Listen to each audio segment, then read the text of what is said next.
Welcome to the MBN Solutions Boss and Data podcast. My name is Robin Huggins. I'm Client Services Director for MBN Solutions, a UK-based data talent and people solutions business. We solve talent problems in the data space by collaborating with a community of practitioners, managers, leaders, academic and enthusiasts.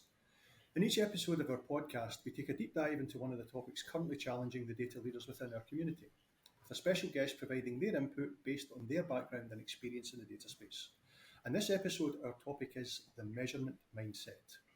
Think of all the times someone said, we cannot measure this. Of course, some aspects of business seem elusive, intangible, and difficult to quantify. However, can they really not be measured? Joining me today to discuss the topic in more detail is a data leader who suggests that virtually anything in business can be measured, generate insight, and lead to better decisions. Welcome to the show, Indre Stanaityte. Hiya. Hi, Rob. How you doing? Yeah, I'm very good. How are you?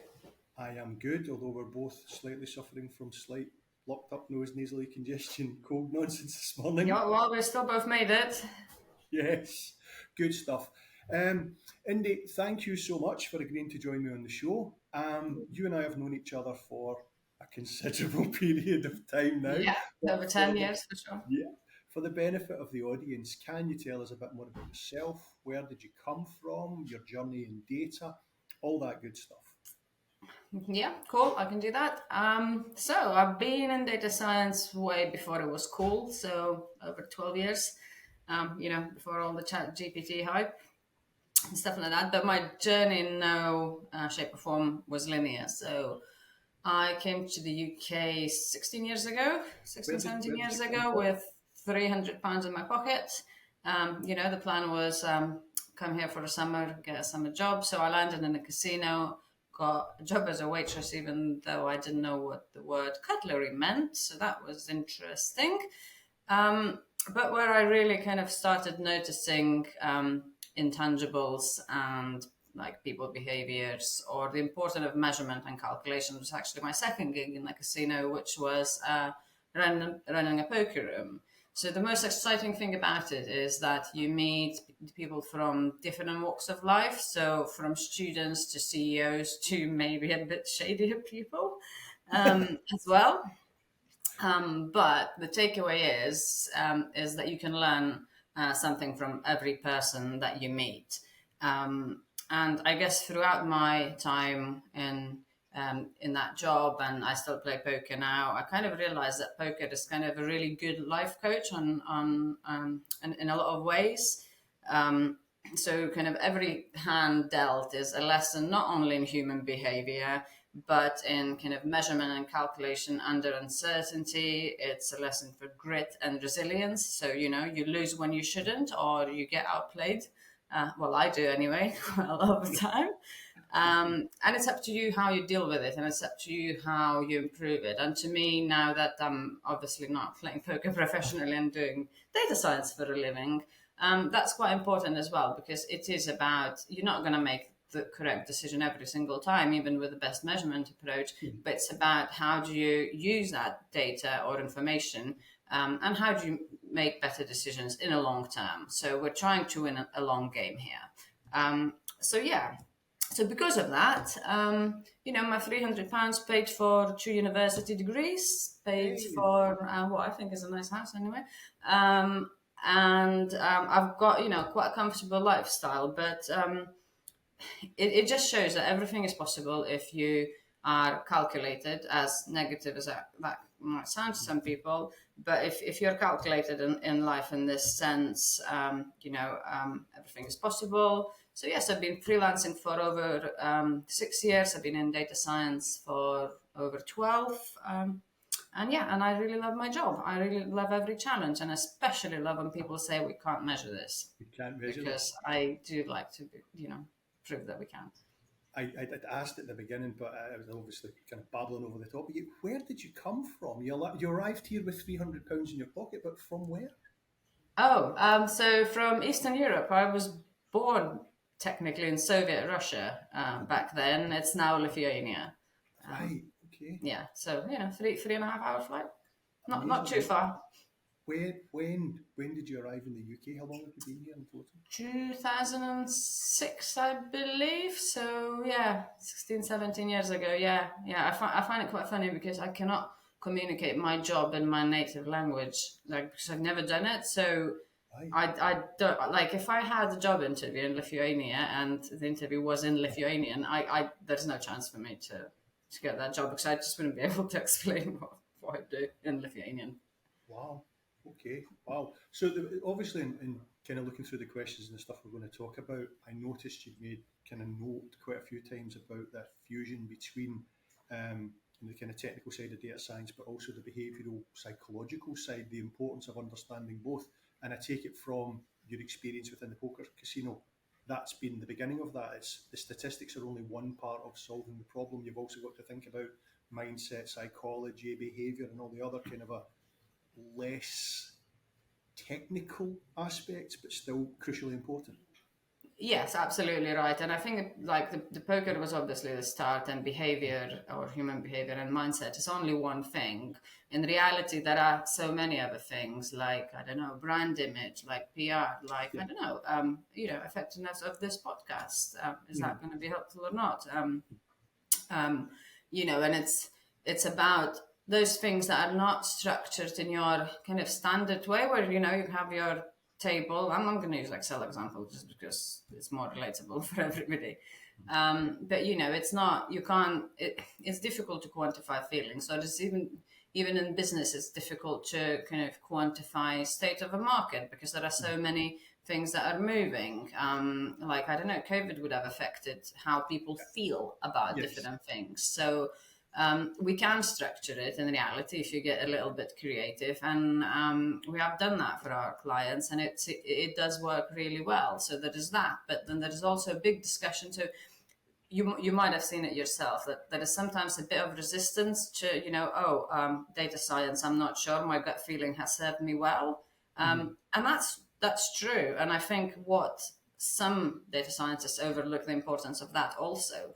And the key here is to sit down with these people to actually untangle what that gut feeling is saying and put it into some kind of numeric representation, and that not only leads to better decisions but it also builds trust. So it shows that we're not hardcore numbers people, we understand other forces as well, but we will help you to quantify whatever it is and to support the strategy or new product launch or whatever it might be. Okay. Okay. So let's start off with a baseline here. Why is measurement so important in data science? Well, because in my humble opinion, and if everything in business has to be measured because otherwise it's pretty pointless, right? Why are you doing this? And like I said, yes, gut feeling says this product is going to be a success. Yes, probably it will. Let's just quantify and let's give it the best chance of success, and let's prepare for different scenarios. The stat that people don't, or especially data science people don't like to share, is actually that the vast majority of data science projects fail. I think Gartner reports something like 80%. I mean, being in the profession, it's not really a great stat to report, but that's the reality, and this is why measurements is so important. So first and foremost, obviously, measurement must be in place to support the strategy. So you often see projects fail because we answered the wrong question, because we haven't had enough conversations.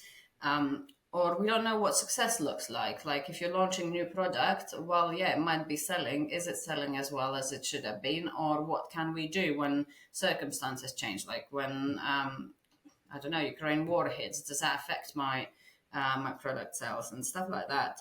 And then obviously off the back of that is planning for multiple outcomes. What we're going to do. So defining this measurement framework allows you to monitor, not only monitor each stage of, let's use product sales as an example, as we have been. So not only how it's performing, but also what we're going to do about it. And as long as that it's defined upfront, that gives you as a business much greater chance of success because you're prepared. And to be honest, my favorite is building relationships. So you go out, you speak to the business. Yeah, you need to build that trust as a data scientist within the business that yes, we're not discounting you. We understand the business. We are commercially aware. We are ROI focused, while still considering ethics, sustainability, and other topics that are really, really important these days. So that's kind of the business side. But then obviously, while supporting the strategy, what we try to do is provide clarity and reduce the uncertainty, right? So like I said, it's about a long-term game. Yeah, some decisions still gonna, not gonna yield the best that they could have. But the point is, what have we learned? If we make more better decisions in the long run, then it's profitable. So if you make better decisions with data than without it, then it's profitable.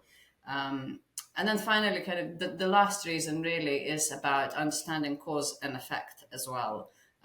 So yes, there are a lot of predictive models. I work in marketing, so we measure clicks, we measure engagement, we do A/B testing, but it's quite an isolated view, really, and using methods that allows you to actually define cause and effect and scenario plan. Okay, well, if I spend 50 grand on a TV advert, what return do I expect?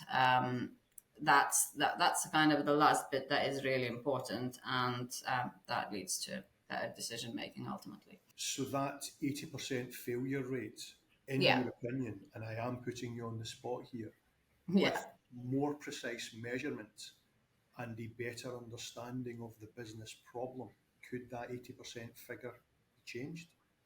Yes, absolutely. And, my personal success rate is probably higher than 20%.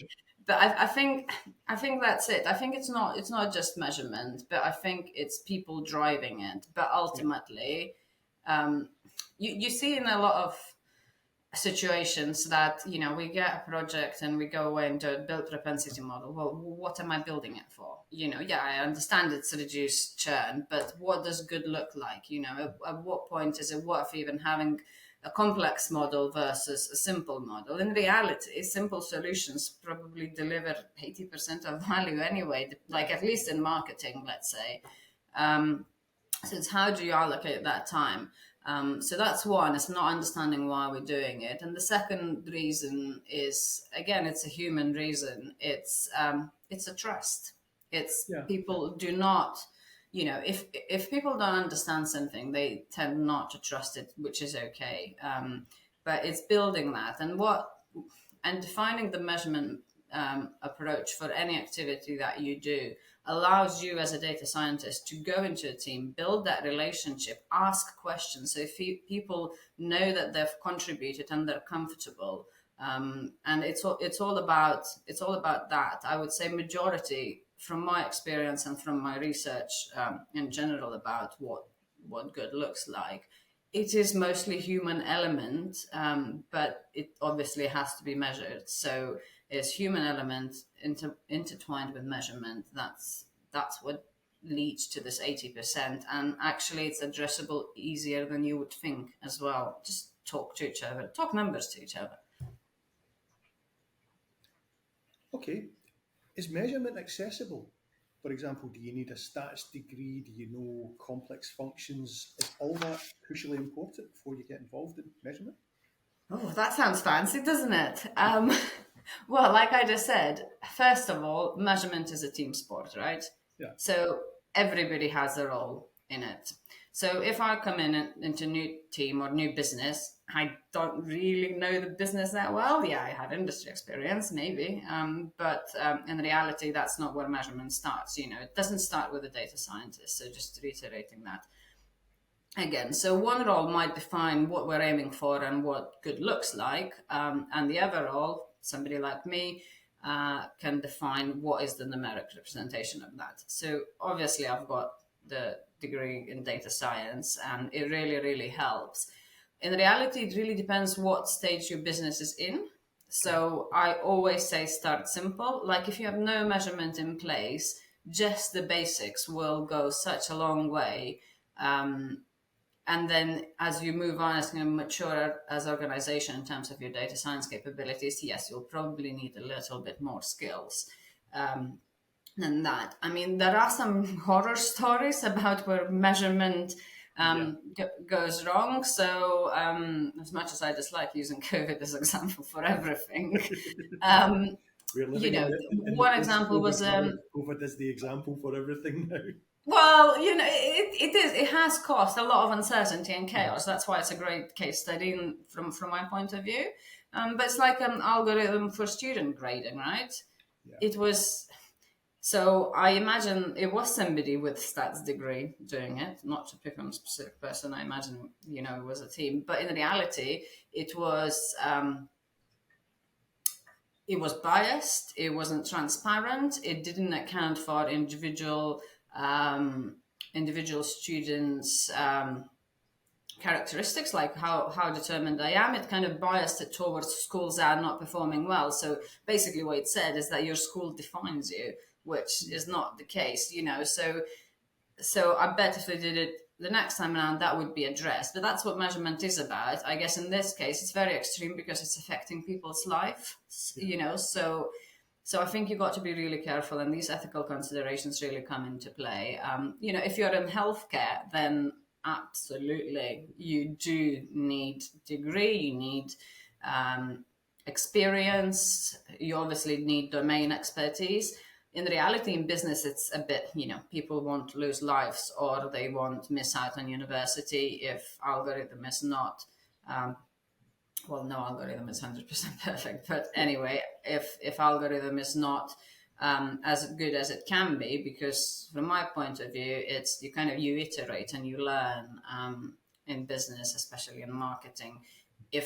If your model could have been 5% better, okay, well, you sold one less car, but we're going to sell 10 more with the next model, so it's all about that. Do not spend 80% of the time on 5% improvement type of thing. So you don't need a degree, but you do need the right team of people who can make sure that that it's suitable for business, the approach is robust. That's quite important. Because you do see, we've got 1% uplift on this test. Well, really, you emailed five people, so that's not really robust difference. So some understanding is needed, but it depends what your business is. What are the implications of getting it wrong? Very good point.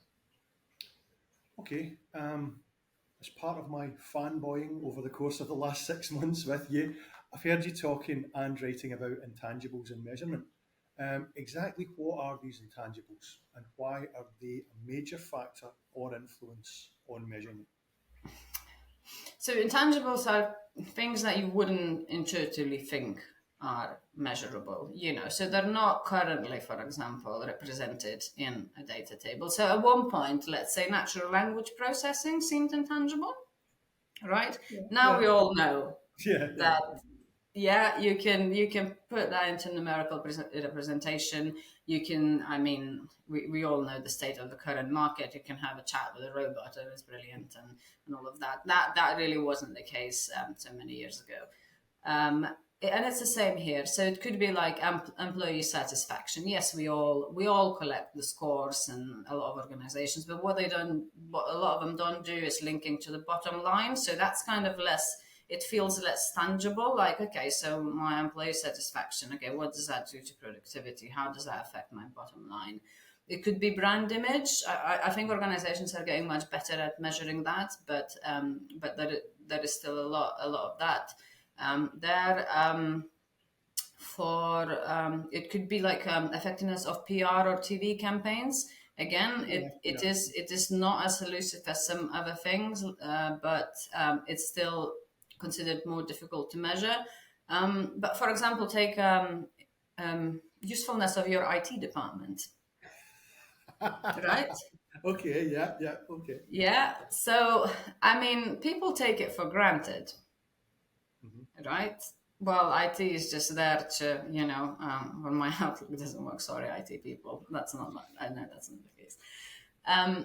But in reality, what is this supporting function worth to the business? Whether how many threats we prevented or how much faster we delivered the client project because we had support. What would have happened if we didn't have that support? How long would it have taken? How many things would have gone wrong? It's the same with values of any kind of skills of any department, really. It's, with a data science department, yes, it is probably easier, but it's because we just think like that anyway. But it's less tangible. Like human resources is the same thing. Well, yeah, it's there to support people, but in reality, they are also there to support the business. So how does that actually translate? So it's not readily available in every business, I would say, and that would be a few examples. Okay, thank you. Moving on to one of the areas that's a massively important conversation at the moment, which is around ethics. And I would like to understand the ethical considerations within measurement, because obviously it's a lot more than just the science. So, could you talk about the ethical considerations within measurement?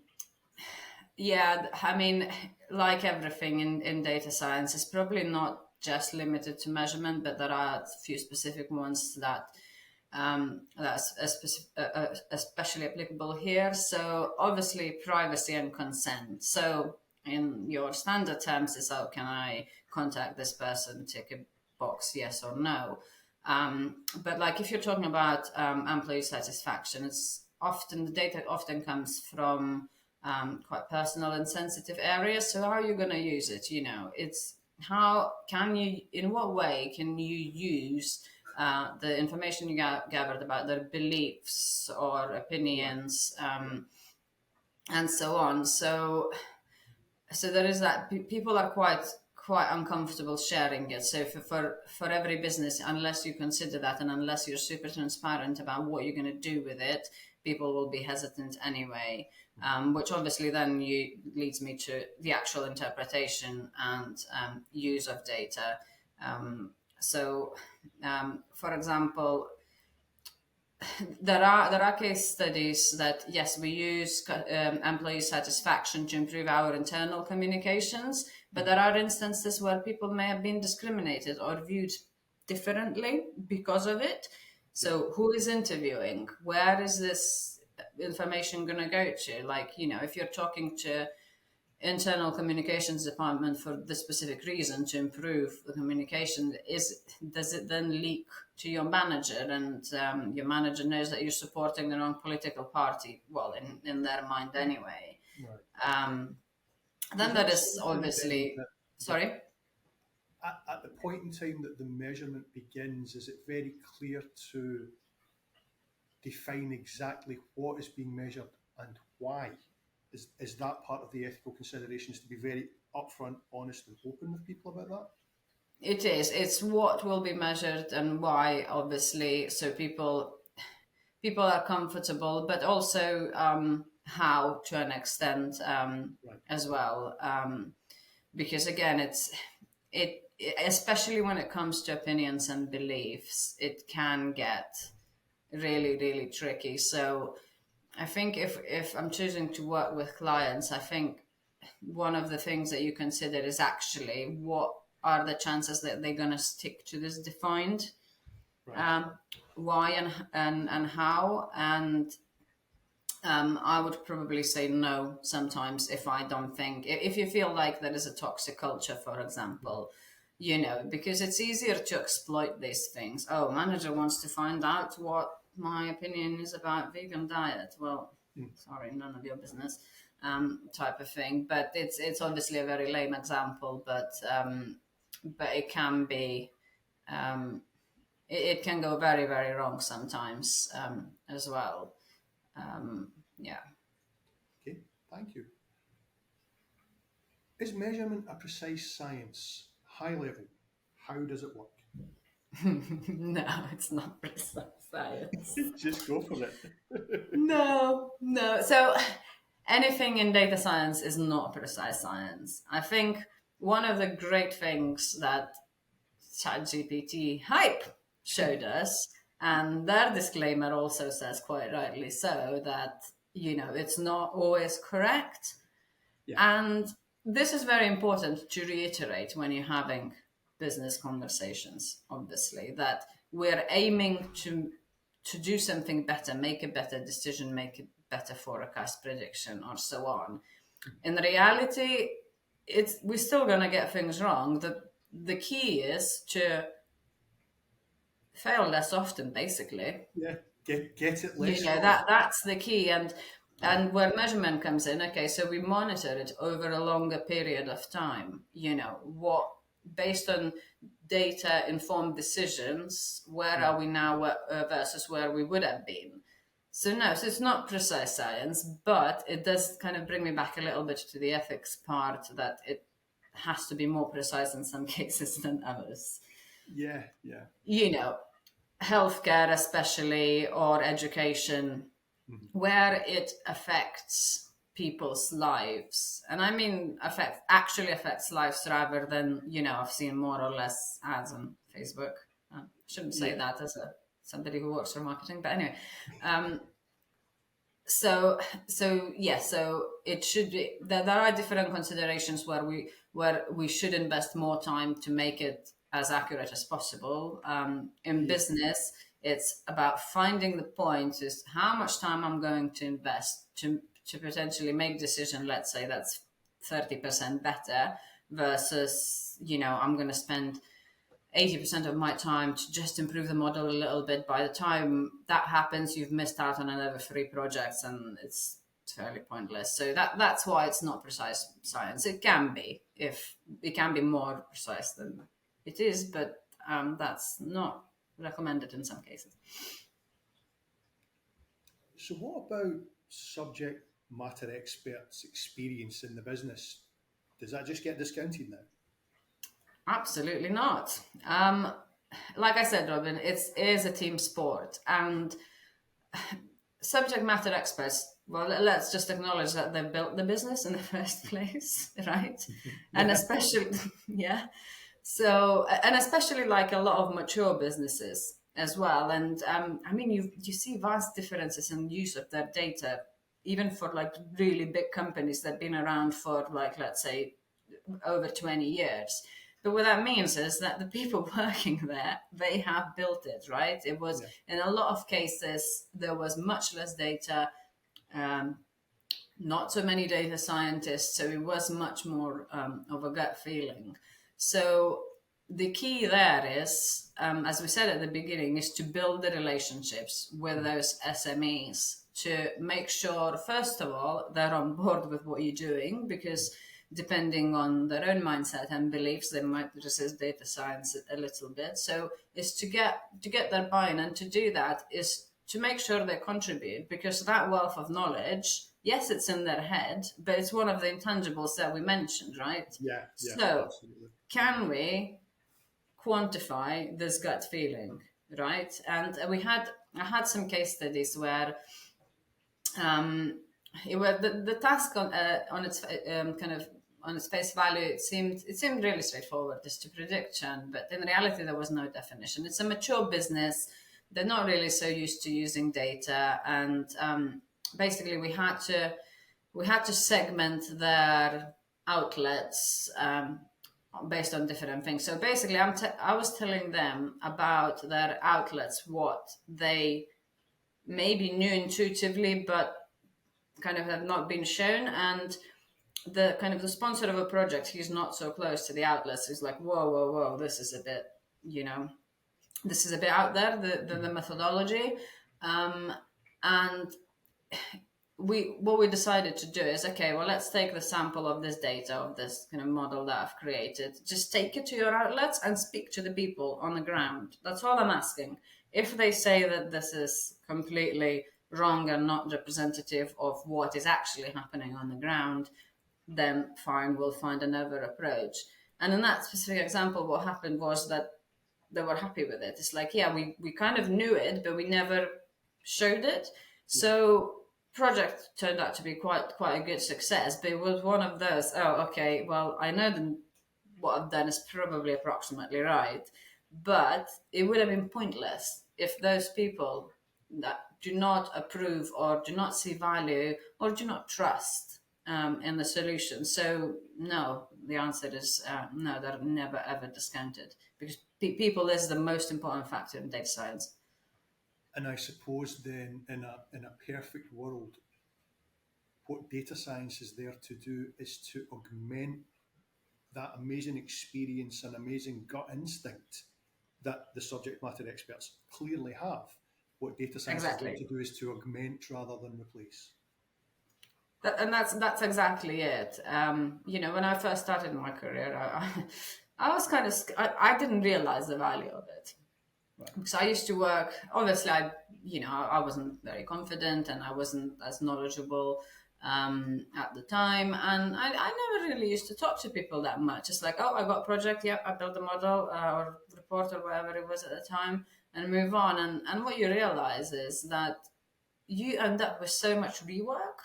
Yeah. So think about the 80% of data science projects that fail, right? So you just end up you could spend probably 3 times the amount of time on a project if you don't get these SMEs involved, or it will fail completely and will never get delivered. And throughout my years, I have realized that people is the biggest asset. People are the biggest asset in data science. And this is why I like freelancing, because it does give you a little bit more freedom within any organization you go in. So you kind of, you go in with this understanding. Yes, I don't know ins and outs of your business, but that's kind of opening the door to understand that. So people meet you first of all. You obviously show interest in the business, and once it comes to the data science conversation, it's already easier because they know you, they know that you're looking to understand what they're doing, and you know that you acknowledge their contribution to the business in the first place as well. So, yeah. How do emerging technologies like machine learning and artificial intelligence impact measurement capabilities within data science? So capabilities themselves, yes, amazing. Makes it so much easier. I will say this: if you kind of vaguely know what you're doing, because it's like we said in the earlier question, that it can go wrong sometimes. So I do think you need that basic understanding to use these emerging technologies. But it is, I only work out algorithms by hand because I like it, because I want to understand it. And I do not recommend business do this, by the way. But it's easy. Building a model is easy, and it is becoming easier. There are different variations of the same thing that makes measurement more robust. There is synthetic data, which is actually not a new thing, but it is now also coming out a little bit more. And I've used it myself, and I know it improves every algorithm. The challenge is explaining that to the SMEs that we just talked about, right? So they go, whoa, whoa, whoa, whoa. You just created some data basically out of thin air type of thing, which is not really the case, but let's say it is.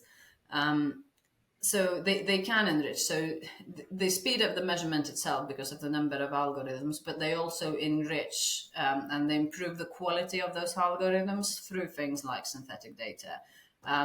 So I think it's very, very exciting time for it.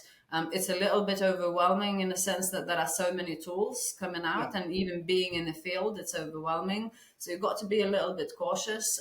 My recommendation personally for any kind of business exploring it, choose tools that have been around for at least a little bit and tried and tested, because as exciting as new things might sound, they do break a little bit more often. So you do end up with a bit of rework, and it takes time to get up to speed if you're actually looking to understand what you're doing instead of just using Python library, which I don't suggest the business owners do, but I would suggest data scientists vaguely would. So yeah. So it's very exciting. I think we just need to not run before we can walk. Yeah, and I'm thinking here that perhaps one of those intangibles or immeasurables, as a consequence of the conversation now around machine learning and artificial intelligence, it could be that those subject matter experts feel just a little bit more confident that it's this almost like, and I don't mean it's a panacea, but everybody's now talking about capabilities of large language models, and it seems to be a general wider public conversation now, so that could be a increased confidence levels within business. And I'm not talking about ML and AI is the answer to everything, just that it might give a little bit more confidence in the data science function. Absolutely. And you can feel it. You know, people are much more open to these conversations. And one of the conversations I mentioned synthetic data, and I think people are not afraid to ask, thinking, "Oh, I'm gonna look silly for asking." So I think it has done a lot of favors from that point of view. My kind of reservation is the hype of it, right? Yeah. It's like a massive party, and we're gonna have a really bad hangover with some of those solutions. Brilliant. That's a quote right there. On the subject of synthetic data, I was at an amazing presentation a month ago or so with David and Marilena, who are out there somewhere, and I'm hoping to get one of the two of them on to talk about it in a bit more detail, because I find the whole concept fascinating. Indy, we're almost at the end. Final thoughts time. If you could jump in the Wayback Machine and go back, say 5 years, what advice, based on what you know now, would you give yourself? Yeah, I would probably jump back 10 years if that's okay, Robin. Okay, let's take that Wayback Machine and tweak the dial and send it back 10 So I years. think 5 years I've been consciously working on my own advice, and I'm sure I'll, in 5 years' time I'll think of something else. Okay, But first, it's 10 years ago, and we've just spoken for the first time, and I've that said, was then. hey, Indy. Oh God! Well, maybe first advice I would say, the job interview that you got me, the interviewing person asked me to rate my data science skills. I rated it 3 out of 10. I still got a job. So, but I wouldn't give this advice to people. But anyway, so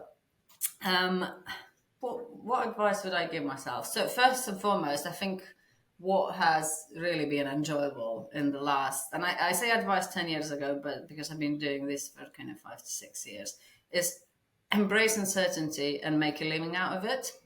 Mm-hmm. That would be kind of the first one, because nothing in business you cannot measure, and I firmly believe it. So yeah, if you have people saying otherwise, send them my way, and we'll talk. Then the other one is keep learning, because whether it's data science, data science is an extreme because it's all the rage at the moment, right?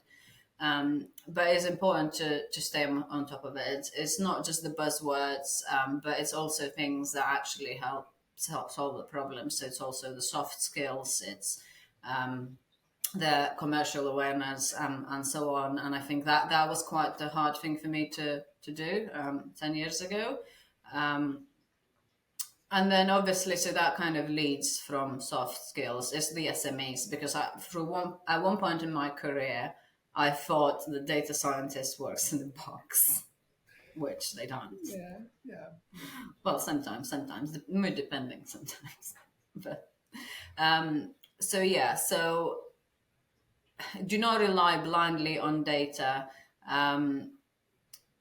especially when it goes against the gut feeling of SMEs, and just be humble about it. Data is very, very helpful, but it can be very, very harmful also. And, that does come from not just case studies, it comes from my own experience. Things have gone wrong in the last 12 years.